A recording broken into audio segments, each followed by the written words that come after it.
You're off the job, so we're getting a divorce. Get out now. I was flabbergasted as I was suddenly handed the divorce papers by my husband. Can you give me some time to think? When I asked this, my husband Paul granted me a grace period up until the next day and left the room. Upon checking the divorce papers, I noticed something written on the back. The moment I confirmed it, I immediately called the police. My name is Kathy. I'm a 35-year-old housewife. My husband Paul is 37 years old, and we've been married for 15 years. A few years into our marriage, I lost my uterus due to an illness, which brought up the topic of divorce. Sure, I wanted kids, but I married you because I wanted to build a home with you, Kathy. So let's not divorce and live together, said Paul when I was on the verge of falling into depression because I couldn't have children.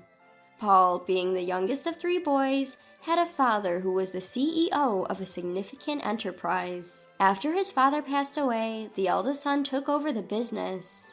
Things started to change for the usually kind Paul when he joined the family business at the request of his older brother.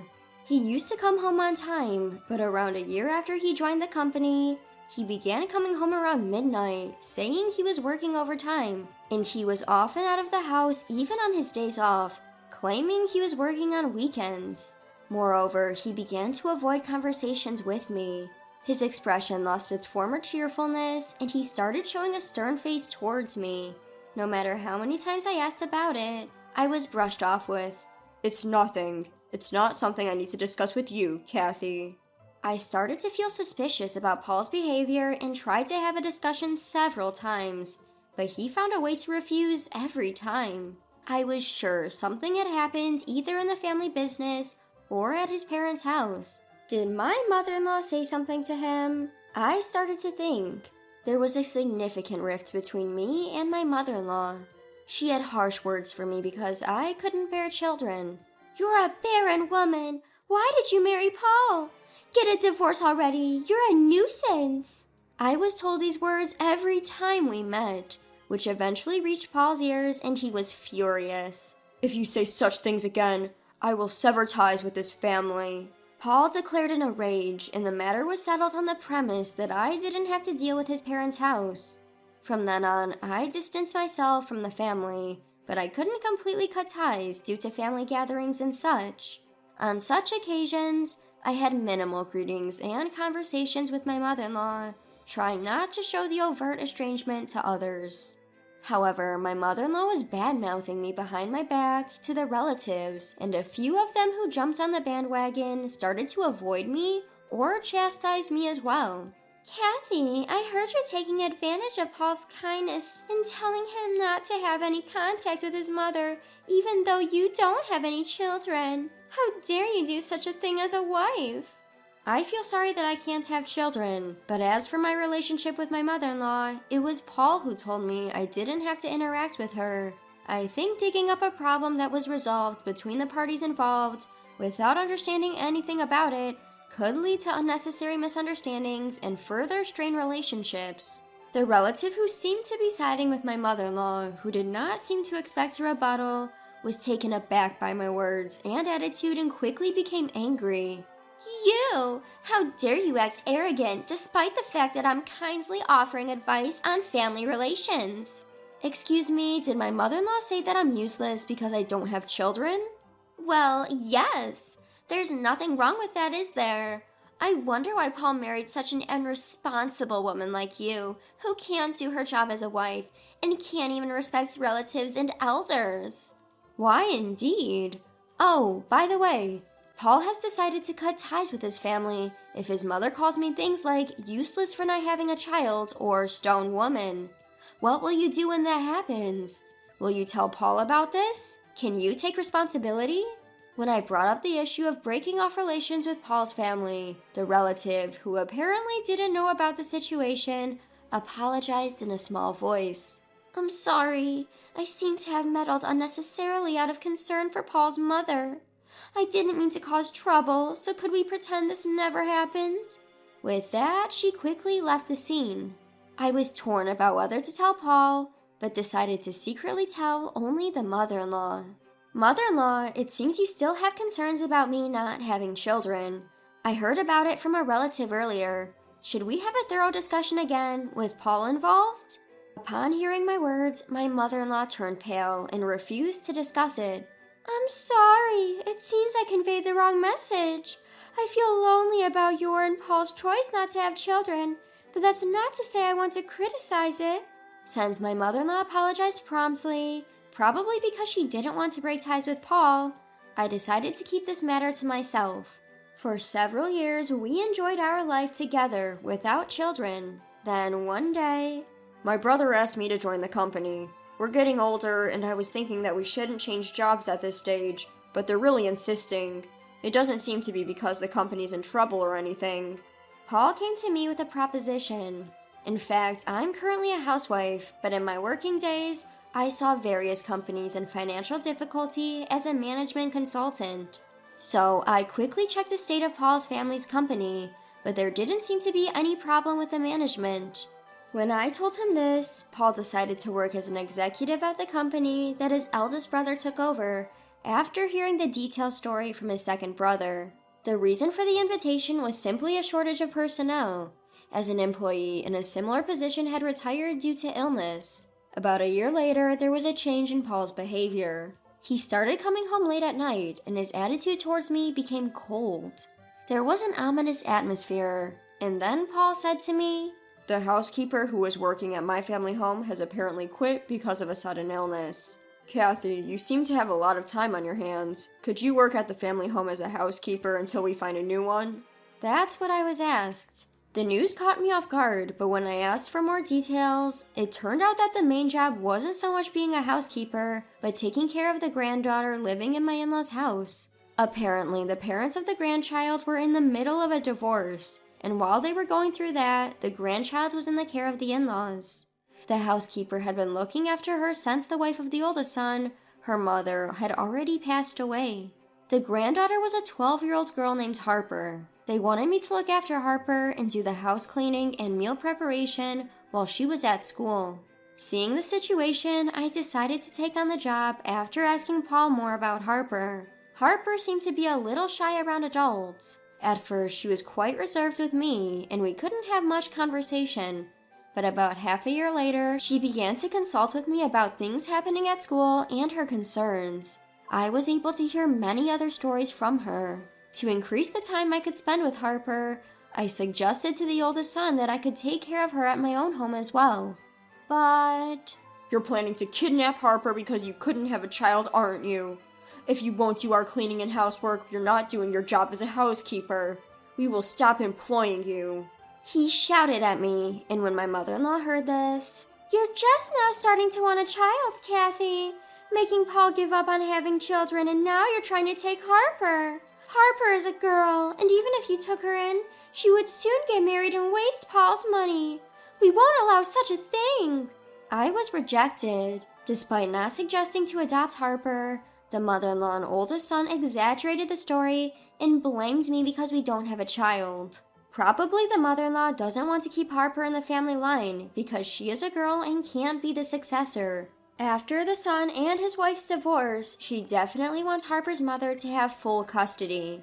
On top of that, she even told Harper, "You'll end up living in poverty with your mother. You shouldn't get used to living here. Kathy is already useless and brings no benefit to our family line." Harper was quite uncomfortable with my mother-in-law because of this. I was too astounded by this to say anything. I tried my best to keep Harper in good spirits while I was at the in-laws' house, making her favorite food and preventing her from interacting with my mother-in-law as much as possible. About a year later, I was told by Paul that there was something to discuss. When I arrived at the in-laws' house, Paul was waiting for me, sandwiched between the oldest son and the mother-in-law. "My eldest brother's divorce has been finalized, so you're no longer needed. We're getting a divorce too. Get out of this house as soon as possible." With those words, he handed me a completed divorce paper. I was shocked and said, "Please give me some time to think." I somehow managed to get the words out and returned home. Upon checking the divorce papers, I found a message from Paul on the back. Having seen this, I immediately reported it to the police, filled out the divorce papers, and went to submit them. A few days later, having moved to my new house and living alone, I was called to my in-laws' home due to a message from Paul. There, my mother-in-law, the eldest son, and Paul were waiting with stern faces. How could you do this? You've taken away Harper's father, grandfather, and loving grandmother, and then you're pushing the child support on us? Taken Harper's father away? Was he even being a proper father to Harper in the first place? And by loving grandmother, you mean you, right, mother-in-law? You said such harsh words, yet you dared to say something like this? How can you say that? I was thinking about Harper. My mother-in-law started off by blaming me for my actions. I had been secretly recording as much as possible the verbal abuse and harsh treatment Harper received at my in-laws, and given it to the wife of the eldest son, who was in the midst of divorce mediation. Thanks to that, the custody was successfully transferred to the mother, and it seems that the mother-in-law was harshly blamed by her eldest son. Do you think you can get away with this after what you did to my son's family? We're divorced, so it doesn't matter anymore. When I said this, Paul, who had been silent up until now, opened his mouth. This isn't my family. I have nothing to do with you people anymore. What are you saying? What do you mean? As not only my mother-in-law, but also the eldest son were surprised by the words of Paul and me, we ended up explaining everything to them.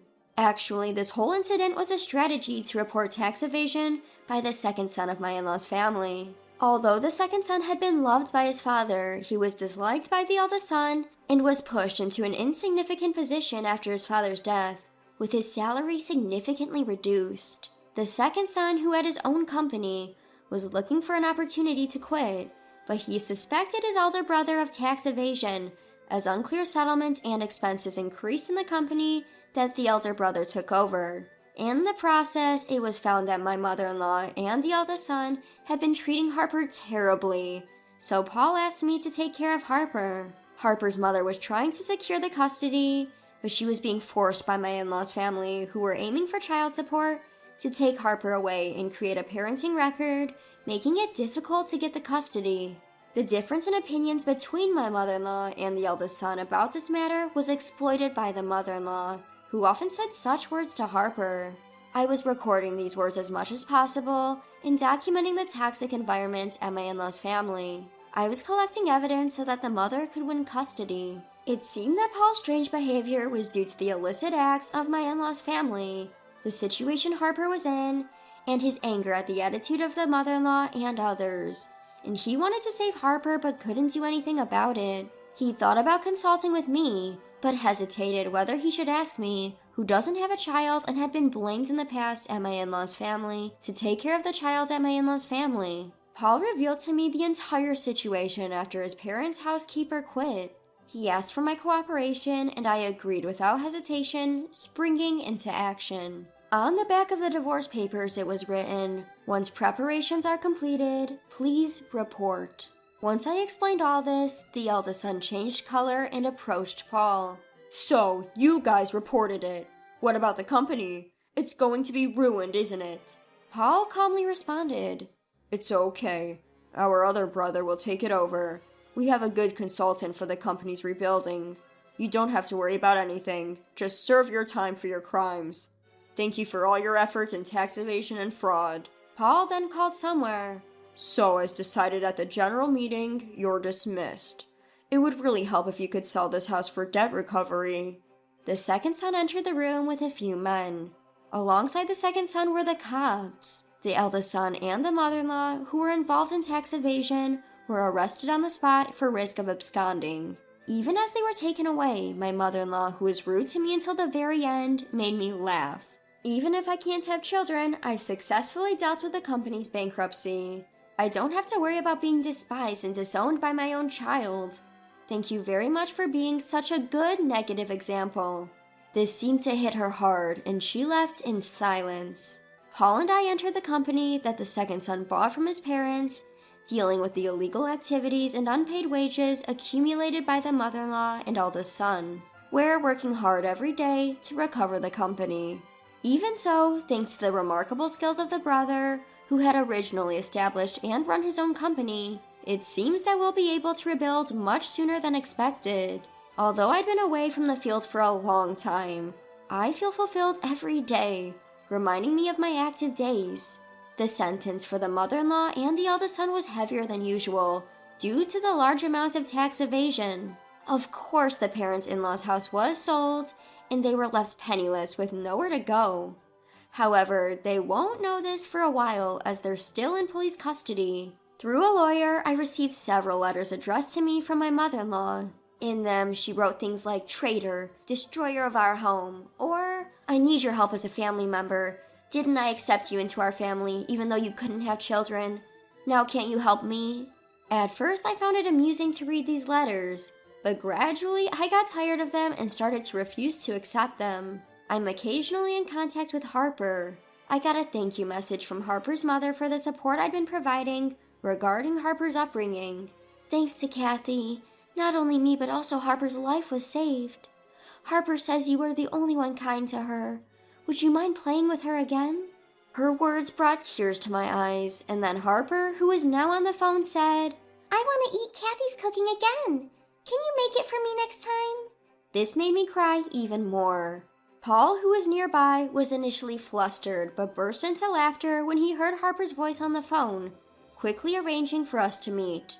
Since our new home was only about a 15-minute drive from Harper's, we started to interact more frequently. We're busy with work these days, but once things settle down, I'm thinking of inviting Harper and her mom for a vacation. Even though Harper is not our child, I'm looking forward to watching her grow up close by.